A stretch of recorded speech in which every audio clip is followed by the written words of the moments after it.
Today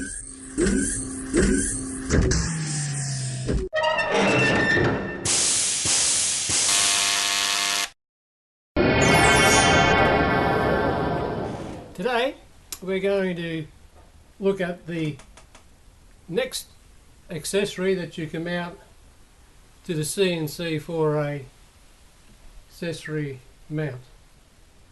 It is the vibrating pencil, or what is also known as the electric engraver. The particular model I've got here is a Dynalic engraver. Now I bought that about 5 years ago from Bunnings, 20 bucks. They no longer stock it. You can buy it for 30 bucks off eBay. I went and bought a new model, a Zito, just to see how they work.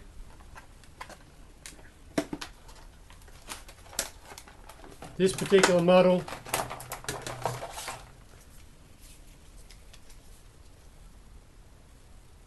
is 20 bucks at Bunnings. So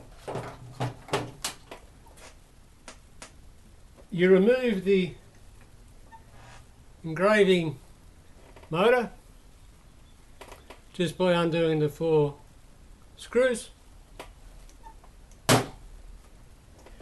I made up a flat plate that just bolts with the same screws to the bottom, and it actually fits in under that space on this particular one. I'll show you in a minute. And that's just screwed on. And to switch it on and off, I've just got a bit of plastic irrigation hose that fits on the side. Slide it down and done. Slide it up and it's off.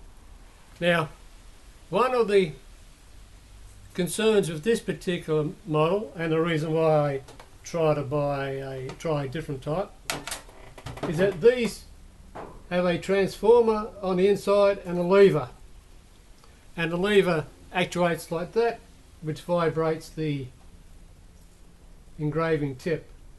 Now the trouble is, they do tend to overheat, and you can't get a long run with them.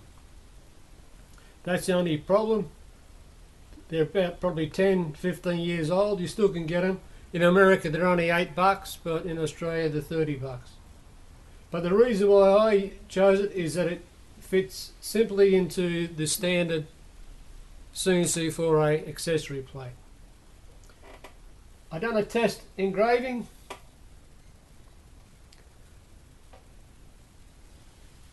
I will show you it a bit clearer with the microscope.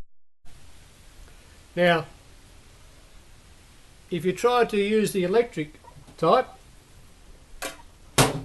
this being pine, the grain will split, and as you'll see, because the vibrating pen actually squashes the material, it forms it rather than rips it out.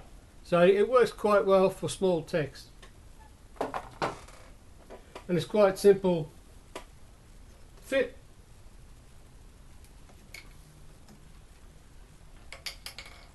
Take your tube away.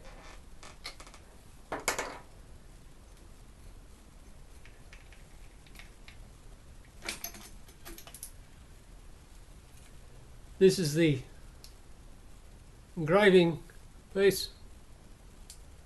You get a couple in this set. They just fit in there. That's the locking screw. Just so happens that that diameter and the diameter for the electric motor were the same. So it actually lines up quite well.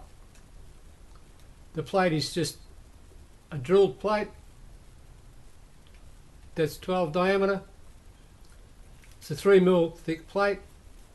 So that screws underneath with a 3mm gap in there. To make it work better, because I've only just started this, so you get the information hot off the press. You can face off the thickness of your plate to allow this to screw right back in. Now, the problem with the Azito, even though they look similar, problem is this does not screw on. It is a spear joint. So what it means is that it's got the lip on it, and when that is pushed on, that then stays on. It's not threaded, it's a push fit. So on another tutorial, when I start doing thread milling, I will just mill that down.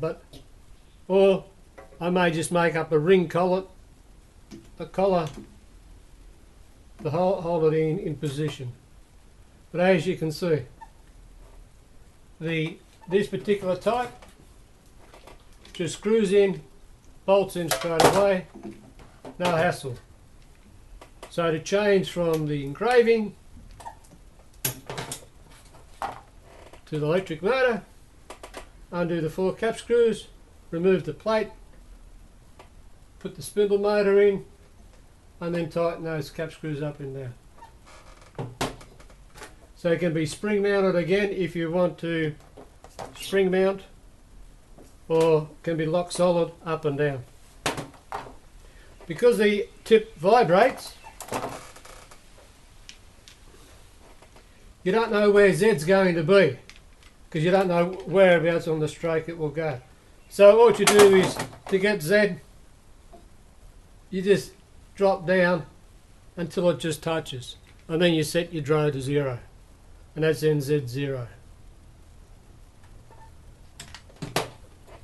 But I'll just show you the finished engraving. Here is an example of the vibrating pencil in pine.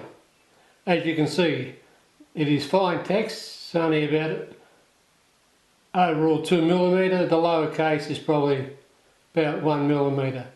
And as you can see, the edges haven't been broken away as it would if it was a cutter, ripping the wood away from the grain. And as I just rotate the light,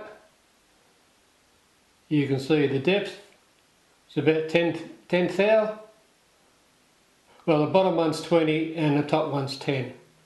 So you can see the difference with the highlight. I'll just rotate the light. And as you can see, it's quite good quality. Hope you've enjoyed the next step, and thanks for watching.